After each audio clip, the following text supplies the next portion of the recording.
नमस्कार, NP news देख रहे हैं आप और मैं हूं आपके साथ हितेंद्र। स्वर्णिम मध्य प्रदेश छत्तीसगढ़ में आप सभी का स्वागत है। छत्तीसगढ़ के मुख्यमंत्री भूपेश बघेल ने स्वतंत्रता सेनानी स्वर्गीय बिसाहू दास महंत की पुण्यतिथि पर उन्हें नमन किया है। उनके चित्र पर माल्यार्पण कर उन्हें विनम्र श्रद्धांजलि अर्पित की गई और अपने निवास कार्यालय में ही स्वर्गीय महंत को श्रद्धा सुमन अर्पित किए गए। इस दौरान सीएम ने कहा कि उनका पूरा जीवन जनसेवा से जुड़ा रहा और स्वतंत्रता संग्राम सेनानी के साथ साथ सफल राजनेता के रूप में उनकी छवि रही है। सीएम बघेल ने यह भी कहा है कि उनके बताए जनकल्याण के मार्ग पर चलकर प्रदेश में विकास को नए आयाम देने की दिशा में काम किए जा रहे हैं।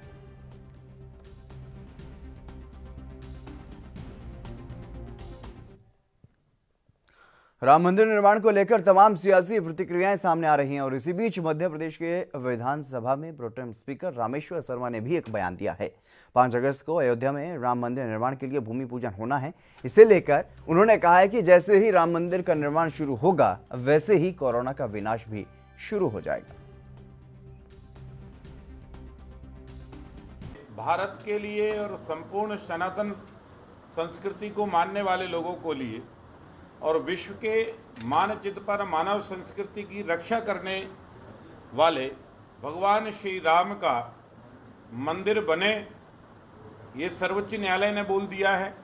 जो सर्वोच्च संस्था है, सबकी आस्था है। भारत के संपूर्ण जनमानस ने इसका स्वागत किया है और अब हम लोग उस भावना का अनुसरण कर रहे हैं और उसका इंतजार कर रहे हैं कि जन कल्याण के लिए जिस भगवान का अवतरण हुआ था उस समय राक्षस वध के लिए हुआ था। जैसे ही 5 तारीख को राम मंदिर का निर्माण शुरू होगा वैसे ही कोरोना जैसे संक्रमण और महामारी का विनाश होना भी शुरू हो जाएगा। बीजेपी सांसद सरोज पांडे ने मुख्यमंत्री भूपेश बघेल को चिट्ठी लिखकर राखी का गिफ्ट मांगा और बतौर गिफ्ट छत्तीसगढ़ में पूरी तरह से शराबबंदी की मांग कर डाली। सरोज पांडे की इस चिट्ठी के बाद सियासत तेज हो गई है और कांग्रेसियों ने उन्हें पलटकर जवाब भी दिया है। त्रिवेदी ने कहा है कि बहन सरोज पांडे ने पीएम मोदी और अमित शाह को वादे क्यों याद नहीं दिलाए और कभी रमन सिंह को भी उनके वादे याद नहीं दिलाए। बहन सरोज पांडे से पूछना चाहती है कि उन्होंने 15 साल तक अपने भाई रमन सिंह को कितने वादे याद दिलाए। 300 रुपए बोनस का, 2100 रुपए धान के समर्थन मूल्य का, हर आदिवासी परिवार से एक व्यक्ति को नौकरी का, हर आदिवासी परिवार को एक 10 लीटर दूध देने वाली जर्सी गाय का, 5 हार्स पावर पंपों की मुफ्त बिजली का। कौन सा वादा याद दिलाया था बहन सरोज पांडे ने अपने भाई रमन सिंह को, ये छत्तीसगढ़ के लोग जानना चाहते हैं। राखी के अवसर पर बहन सरोज पांडे यह भी बता दें कि उन्होंने अपने भाई अमित शाह और अपने भाई नरेंद्र मोदी को वादे क्यों नहीं याद दिलाए।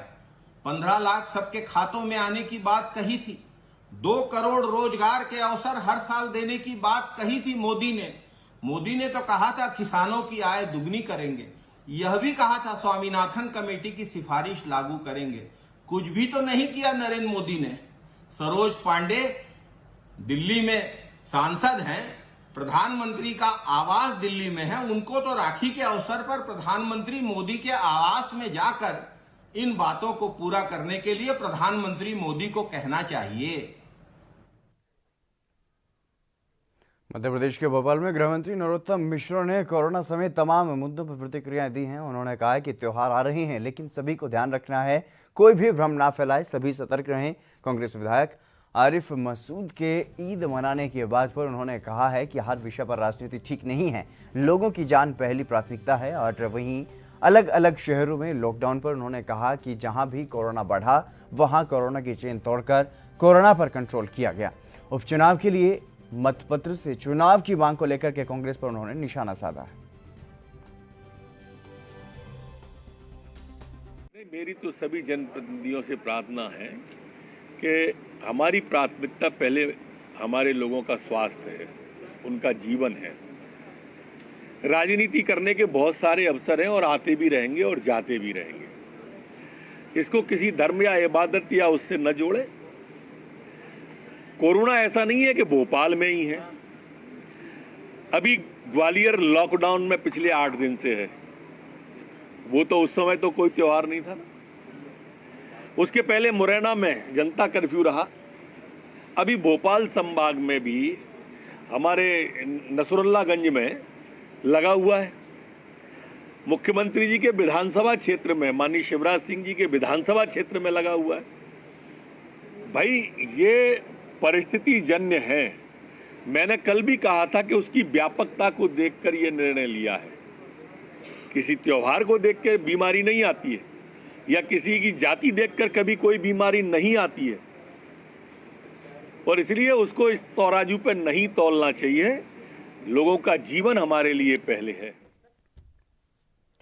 छत्तीसगढ़ में 18 लाख बीपीएल राशन कार्ड धारक ऐसे हैं जिनके पास 5 एकड़ से ज्यादा की कृषि भूमि है।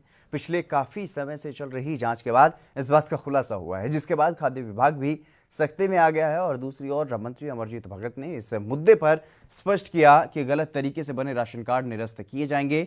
और मंत्री अमरजीत भगत ने इसे गंभीर मुद्दा बताते हुए कहा कि नियमानुसार ही और पात्र लोगों के राशन कार्ड नियमित रखे जाएंगे।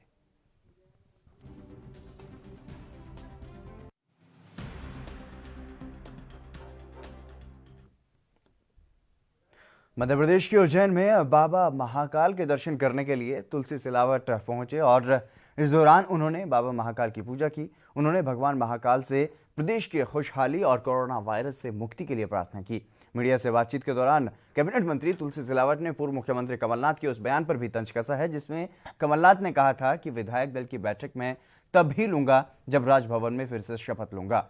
इस बयान पर मंत्री सिलावट ने कहा कि सपने देखने के लिए मैंने मना नहीं किया।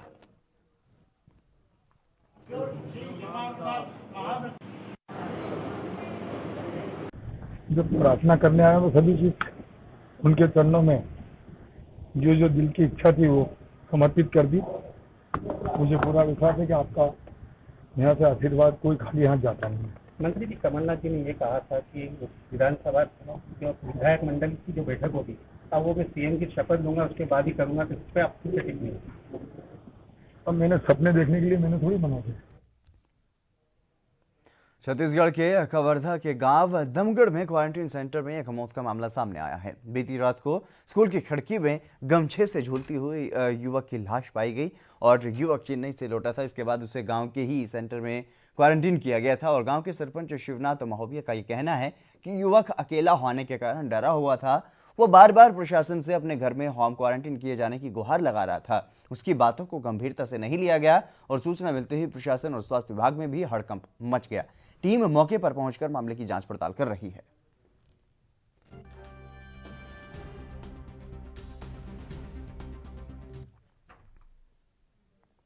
मध्य प्रदेश बीजेपी के वरिष्ठ नेता और कैबिनेट मंत्री गोपाल भार्गव ग्वालियर पहुंचे और यहां पर उन्होंने कांग्रेस पर जमकर निशाना साधा। किसानों की कर्ज माफी को लेकर राहुल गांधी पर भी उन्होंने तंज कसा है।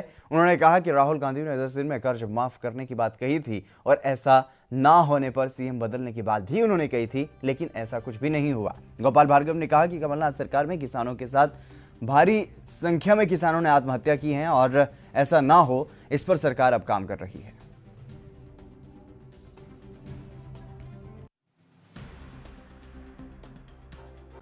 अभी कांग्रेस के चुनाव घोषणा पत्र में उन्होंने जब ये कहा कि हम 2 लाख रुपए तक का कर्ज 10 दिन में माफ़ कर देंगे। अब ये बात उन्होंने कही कि 2 लाख रुपए तक का हम कर्ज माफ़ कर देंगे, नीले पीले हरे रंग के उन्होंने फॉर्म भरवाए। इसके बाद में 1 वर्ष हो गया, कर्ज माफ़ नहीं हुए। अभी उनका कहना है कि 50,000 रुपये तक के हमने कर्ज माफ़ किए, जबकि उनके नेता राहुल गांधी जो तत्कालीन राष्ट्रीय अध्यक्ष थे उन्होंने कहा था कि यदि नहीं 10 दिन में कर्ज माफ़ हुए तो मुख्यमंत्री को हम अलग कर देंगे। लेकिन ये सब नहीं हुआ। जब ये विषय आता है कि आप कर्ज माफ़ करेंगे अथवा नहीं करेंगे, वर्तमान में जो वित्तीय स्थिति है राज्य की, सभी लोग इससे भली भांति अवगत हैं। आज मैं ये कहना चाहता हूँ कि किसानों के हितों के मामले में भारतीय जनता पार्टी पिछले 15 वर्षों से लगातार जो काम करती आई है, जो उनको लाभान्वित करती आई है, जब भी कर्ज माफ़ी का विषय आएगा वो अपना वचन पूरा कर पाए नहीं कर पाए, सभी को मालूम है। किसान ठगा। मध्य प्रदेश में लगातार सियासी घमासान जारी है और उपचुनाव को लेकर आया राम गया राम का दौर भी चल रहा है। अब शिवराज सरकार में मंत्री रह चुके कन्हैया लाल अग्रवाल कांग्रेस में शामिल हो गए हैं। उनके साथ उनके कई समर्थकों ने भी कांग्रेस की सदस्यता ली है और प्रदेश कांग्रेस के अध्यक्ष कमलनाथ ने पार्टी की सदस्यता इन सभी को दिलवाई है। इस मौके पर प्रदेश कांग्रेस उपाध्यक्ष सीपी शेखर भी मौजूद रहे। पिछले विधानसभा चुनाव में उन्हें बीजेपी ने टिकट नहीं दिया था और इसीलिए पार्टी से बगावत कर निर्दलीय चुनाव में वो उतरे थे और अब बीजेपी से नाराज होकर वो कांग्रेस में शामिल हो गए।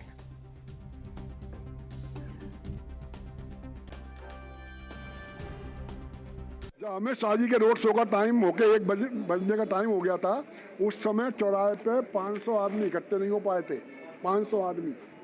फिर जब मैं अपनी 10,000 की संख्या लेकर आया, तब माननीय BD शर्मा जी, जो आज बीजेपी के प्रदेश अध्यक्ष हैं, वो बोले कि अग्रवाल साहब आपने आज हमारी इज्जत रख ली और मुझे मंच पर बुलाया। वो संख्या नहीं आती तो ये अमित शाह जी का दौरा, और उसके 20 दिन बाद आप मेरा टिकट काट रहे हो। आप ये तो विचार करते कि जनता किसके साथ है, जनता किसके साथ है। आप जन भावना की अवहेलना कर रहे हैं। फिर मेरे कार्यकर्ता करीब 4-5 हज़ार की संख्या में मेरे कार्यालय में एकत्रित हुए। सबने तय किया कि हमको चुनाव लड़ना है, निर्दलीय लड़ना है, परिणाम चाहे जो कुछ भी हो। और जब मैं फॉर्म भरने गया था, 6 नवंबर को छोटी दिवाली का दिन था, करीब 8,000 लोग मेरे साथ थे, 8,000 लोग। इसकी वीडियो भी है मेरे पास। अच्छा, 8,000 लोग कांग्रेस ज्वाइन करने का क्या कारण रहा? उपचुनाव की हलचलों के बाद ही कांग्रेस ज्वाइन कर रहे हैं आप, तो क्या कारण माने हैं? एक तो कमलनाथ जी ने जिस तरीके से काम किए 15 महीने के अंदर, मैंने देखा कि उनकी एक बहुत कोई ज़्यादा उतावलापन नहीं, फालतू भाषणबाजी नहीं, फालतू दिखावा नहीं, केवल काम काम काम। चलिए फिलहाल रुकेंगे एक छोटे से ब्रेक के लिए, जल्द हाजिर होंगे।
All India ISC Class 12 topper Sumit Kumar Tripathi of CMS Gomti Nagar, who secured 99.75%, was awarded Rs 2 lakhs as prize by CMS. Online classes in CMS will continue till the government reopens the schools. Prescribed syllabus, book list and timetable available on www.cmseducation.org. Admissions in CMS for Montessori, nursery to class 11th are open. Contact concerned CMS campus.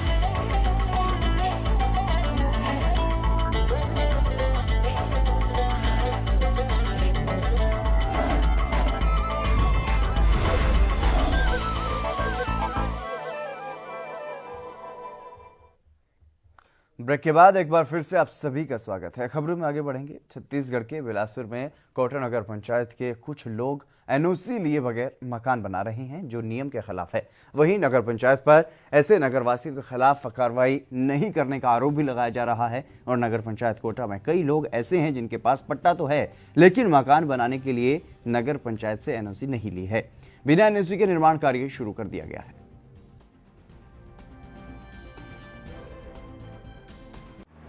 हमारे द्वारा निरंतर कार्यवाही की जा रही है इस संबंध में।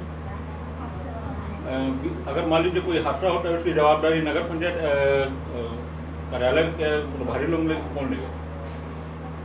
हादसा होगी भी तो उसके लिए हम लोग तो कार्यवाही कर रहे हैं लगातार। 3 मंजिला भवन निर्माण किया जा रहा है बिना एनओसी के। आपको मेरे द्वारा आपको पहले भी बताया जा चुका है कि हम लोग उसको कंटिन्यू कार्यवाही कर रहे हैं। छत्तीसगढ़ के गरियाबंद का रहने वाला युवा शिल्पकार ने एक नया आयाम स्थापित कर दिखाया है। गांव जामली के युवक विजय कुमार विशेष जनजाति से संबंध रखते हैं और इस सब विषम परिस्थितियों के बावजूद भी विजय पिछले 5 सालों से बांस शिल्पकारी का काम कर रहे हैं और नित नए नए आयाम कर रहे हैं।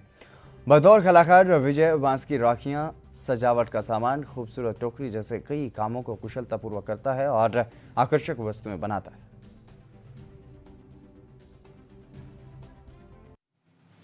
ये कला मैंने अपने माता पिता से देख के सीखे, कुछ मैं हट के अलग करना चाहा, जो पहले से करते आ रहे थे उससे अलग।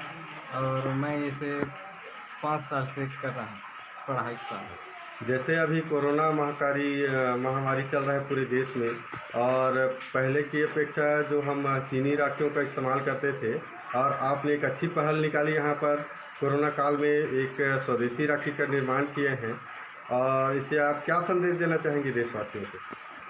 मैं तो यही कहूँगा कि जो भारत में यूज करते हैं उसी को करना चाहिए, जिससे तहत मैंने एक नया इस्तेमाल किया हूँ कि जो हमारे देश के लिए या हमारे छत्तीसगढ़ के लिए ये। मध्य प्रदेश के बैतूल में बिजली बिलों की वसूली के लिए बिजली विभाग की सख्ती सामने आई है। विभाग ने यहां पर किसानों पर बकाया बिजली बिल ना चुकाने पर कुर्की की कार्रवाई भी करनी शुरू कर दी है और कई किसानों के घरों से टीवी जब्त कर लिए गए हैं, तो कई किसानों की मोटरसाइकिलें कुर्क कर ली गई हैं। इससे किसानों में हड़कंप मचा हुआ है और कांग्रेस ने भी शिवराज सरकार पर निशाना साधा है।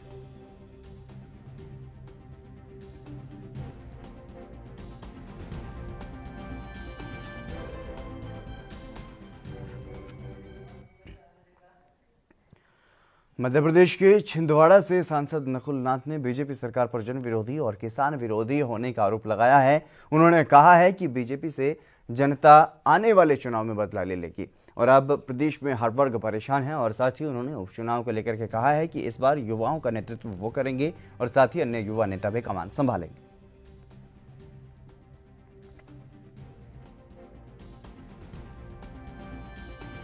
देखिए, हमने जब कमलनाथ जी की सरकार थी, हमने मध्य प्रदेश की जनता को वचन दिया था कि 100 रुपये 100 यूनिट।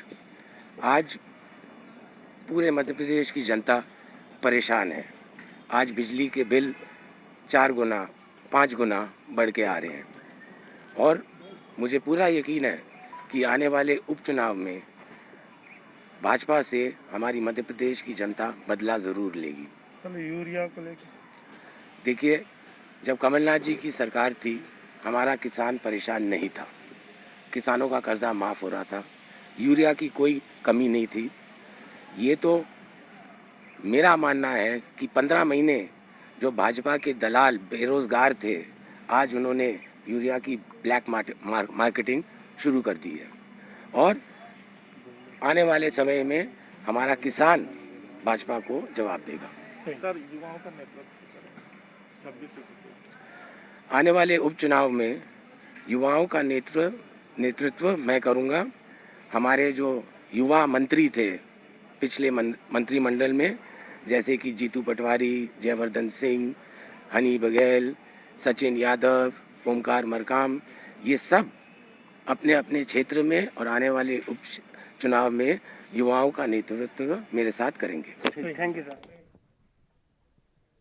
छत्तीसगढ़ के कोरिया में चिरमिरी क्षेत्र में लॉकडाउन लगाया गया है और 23 जुलाई से कोरिया जिले के नगरपालिका निगम चिरमिरी को कंटेनमेंट जोन घोषित किया गया है। यहां पर 7 दिनों तक ऐसे ही आवाजाही बंद रहेगी और कोरोना महामारी के बढ़ते प्रकोप को देखते हुए ये फैसला लिया गया है।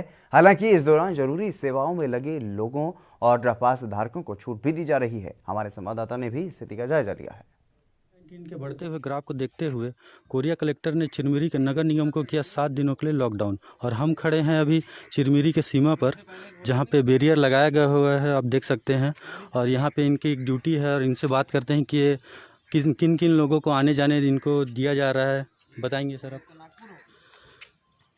अभी आप यहाँ पर किसको जाने आने दे रहे हैं? जैसे कोविड-19 का एक पास बनता है, ऐसे कार्डधारी व्यक्तियों को आने जाने दिया जा रहा है। और जैसे मान लीजिए रेलवे के कर्मचारी हैं, एससीसीएल के कर्मचारी हैं, जिनका विभागीय कार्ड बना है, ऐसे लोगों को आने जाने दिया जा रहा है। हम बात करें तो जो जरूरी सेवाओं से जुड़े हुए लोग हैं, उन्हीं को सिर्फ यहाँ से आने जाने दिया जा रहा है। मैं सावन कुमार, एनबी न्यूज़, चिरमिरी से। मध्य प्रदेश की शिवराज सरकार में कैबिनेट मंत्री अरविंद भदौरिया कोरोना पॉजिटिव पाए गए हैं, जिसके बाद से उन्हें देर रात चिरायू अस्पताल में भर्ती करवाया गया और इसके बाद उन्होंने एक वीडियो भी जारी किया है, जिसमें कैबिनेट मंत्री ने संपर्क में आए लोगों को क्वारंटीन होने की अपील की है और साथ ही ये भी बताया कि उनमें किसी भी प्रकार का लक्षण दिखाई नहीं दिया, लेकिन गले में खराश होने के बाद जाँच कराई गई तो वो पॉजिटिव पाए गए। मैं कोरोना पॉजिटिव पाया गया हूँ। हालांकि कोई लक्षण नहीं थे, फिर भी एहतियात के तौर पर हल्की सी गले में खराश थी। मैंने कल टेस्ट कराया, उसकी रिपोर्ट आई है। देर रात करीब 12:30 बजे मुझे प्राप्त हुई है। मैं रात को स्वयं भी हॉस्पिटल आकर भर्ती हो गया हूँ और ईश्वर की कृपा से अभी स्वस्थ महसूस कर रहा हूँ, अच्छा महसूस कर रहा हूँ। मुझसे जो हाल के दिनों में संपर्क में आए हैं, आप भी अपना कोविड टेस्ट कराएं, घबराएं नहीं। आप सभी स्वस्थ रहें, सुरक्षित रहें, घर पर रहें। जो सरकार के नियम हैं, जो रूल रेगुलेशन है कोरोना से संबंधित, उनका फॉलो करें। वो जल्दी ठीक होकर आऊँगा। सभी के साथ लंबे समय राष्ट्र कार्य करना है, समाज कार्य करना है, पार्टी कार्य करना है। छत्तीसगढ़ के जांजगीर चांपा में कर्मचारी के पत्नी के साथ छेड़छाड़ का मामला सामने आया है। मुख्य नगरपालिका अधिकारी पर अपने ही कार्यालय के कर्मचारी की पत्नी के साथ छेड़छाड़ का गंभीर आरोप लगा है और मुख्य नगरपालिका अधिकारी के खिलाफ थाने में एफआईआर दर्ज की गई है। मामले में चंद्रपुर नगर पंचायत के मुख्य नगरपालिका अधिकारी मुन्ना लाल देवांगन की गिरफ्तारी के लिए पुलिस कोशिशें कर रही है और मुन्ना लाल पर नगर पंचायत के कर्मचारी की पत्नी के साथ छेड़खानी और अश्लील मैसेज भेजने का गंभीर आरोप लगाया गया है। चंद्रपुर नगर पंचायत में पदस्थ कर्मचारी की पत्नी के द्वारा पुलिस को ये शिकायत प्राप्त हुई थी कि चंद्रपुर नगर पंचायत के सीएमओ मुन्ना लाल देवांगन के द्वारा उनके साथ छेड़छाड़ की गई और साथ ही बार बार फ़ोन करके उनसे अश्लील बातें की गई, जिससे परेशान होकर उसने पुलिस के पास ये शिकायत दी थी। शिकायत की जांच की जा रही थी और विवेचना उपरांत इसमें अपराध का घटित होना पाया गया, जिसमें आईपीसी की धारा 354 और 509 ख के तहत मुन्ना लाल देवांगन के खिलाफ अपराध पंजीबद्ध किया गया है और इसमें आरोपी सीएमओ मुन्ना लाल देवांगन की पतासाजी की जा रही है, जिसे जल्द ही गिरफ्तार किया जाएगा। मध्य प्रदेश के मझगंवा जनपद के पालदेव की पहाड़ी में अवैध अतिक्रमणकारी सक्रिय हो रहे हैं और बाट लगाकर और मकान बनाकर कब्जा किया जा रहा है, जिससे इस पहाड़ी का अस्तित्व खतरे में पड़ रहा है। पालदेव पंचायत के 9 बस्ता की विदेशन पहाड़ी में हो रही अवैध अतिक्रमण को लेकर स्थानीय ग्रामीणों में भारी आक्रोश है। स्थानीय ग्रामीण राम भगत पटेल ने बताया कि पहाड़ी के चारों ओर अवैध अतिक्रमण हो रहा है। इसकी जानकारी सरपंच और सचिव और पटवारी को भी है, लेकिन इन जिम्मेदारों की शह पर ही अतिक्रमण यहां पर हो रहा है। पहाड़ी के हरे भरे पेड़, बांस और सागौन के हरे पेड़ भी काटे जा रहे हैं और इसमें अवैध कब्जा हो रहा है। न मवेशी चरने के लिए जगह है और न कहीं कुछ है। लगभग 4-6 लोगों ने का घर भी बन गया है, कोई ध्यान नहीं देता है। सरपंच, सचिव और पटवारी, तहसीलदार और किसकी जिम्मेदारी? हमारी जिम्मेदारी कोई नहीं। गांव में सबसे बताया और अकेले कौन एक्शन लेगा? विवाद हमसे हो जाएगा। मध्य प्रदेश के बालाघाट जिले में लालबर्रा पुलिस ने बड़ी कार्रवाई की है। अवैध रूप से देशी शराब की तस्करी के मामले में 2 लोगों को गिरफ्तार किया गया है, जिनके पास से 30 पेटी देसी शराब और कार को जब्त किया गया है। शराब की कीमत करीब 1 लाख रुपए तक बताई जा रही है। लालबर्रा आरटीआई रघुनाथ ने बताया कि मुखबिर से सूचना मिली थी, जिसके बाद ये कार्रवाई की गई। इसमें 2 आरोपी, 2 व्यक्ति बैठे मिले, साथ ही पीछे जो है इसमें कार्टून रखे थे। कार्टून को चेक किया तो इसमें देसी सफ़ेद और लाल की मदिरा जो है कुल 30 पेटी, 20 पेटी सफ़ेद, 10 पेटी लाल मिली, जिसकी कीमत लगभग 1 लाख रुपए है। इसको हमने दोनों आरोपियों से जब्त किया और उन पे अपराध 34(2) का पंजीबद्ध कर अनुसंधान किया जा रहा है। अब उनको न्यायालय पेश किया जाएगा। सर, कब की घटना है? ये कल रात 8:30। सर, कार में कितने लोग थे? 2 लोग।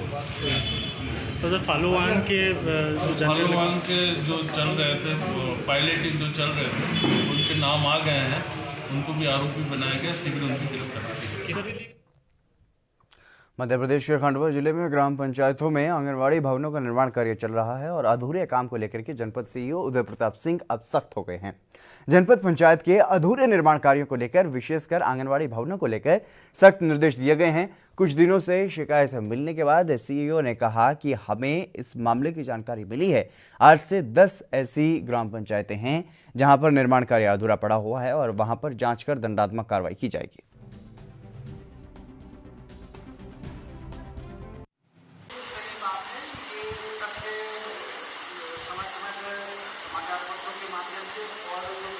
समीक्षा हो रही है, उसके माध्यम से ये बात उभर कर आई है। बहुत सारे आंगनबाड़ी केंद्र ऐसे हैं जिनमें राशियों का अपव्यय हुआ है या कार्य प्रारंभ नहीं हुआ है या वहाँ स्वीकृति नहीं है, उससे ज़्यादा वहाँ पे राशि प्रदाय की गई है संबंधित विभाग के द्वारा। इन सारी स्थितियों को अब समझ लिया गया है और जहाँ जहाँ राशि का अपव्यय हो रहा है या मूल्यांकन से अधिक राशि ड्रॉ हो रहा है या निर्माण कार्य की गुणवत्ता खराब है, वहाँ संबंधित एजेंसी के ऊपर दंडात्मक कार्रवाई निरस्त से की जा रही है और जहाँ कार्रवाई की शिक्षा की जाती है वरिष्ठ कार्रवाई उनको लगातार की जा रही है।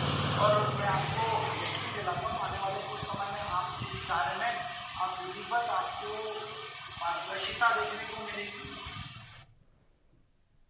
कोरोना संक्रमण महामारी अभी भी जारी है और लगातार इसका संक्रमण बढ़ ही रहा है। ऐसे में समाजसेवी संस्थाएं सामने आकर जरूरतमंदों की मदद कर रही हैं और कुछ लोग कोरोना योद्धाओं को भी मदद दे रहे हैं। ताज़ा मामला सामने आया है मध्य प्रदेश के बालाघाट से, जहां पर भारतीय स्टेट बैंक की तरफ से डॉक्टर्स को पीपीई किट दिए गए ताकि वो बिना किसी परेशानी के और बिना किसी डर के लोगों का इलाज सही तरीके से कर सकें।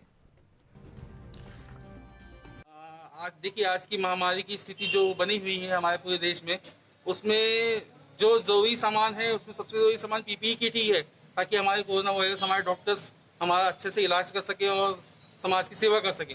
तो ये हमारे बैंक की तरफ से एक छोटा सा योगदान है ताकि वो निडर होकर अपनी सेवाएं दे सकें लोगों को, इसलिए हम पीपीई किट देने आए हैं आज।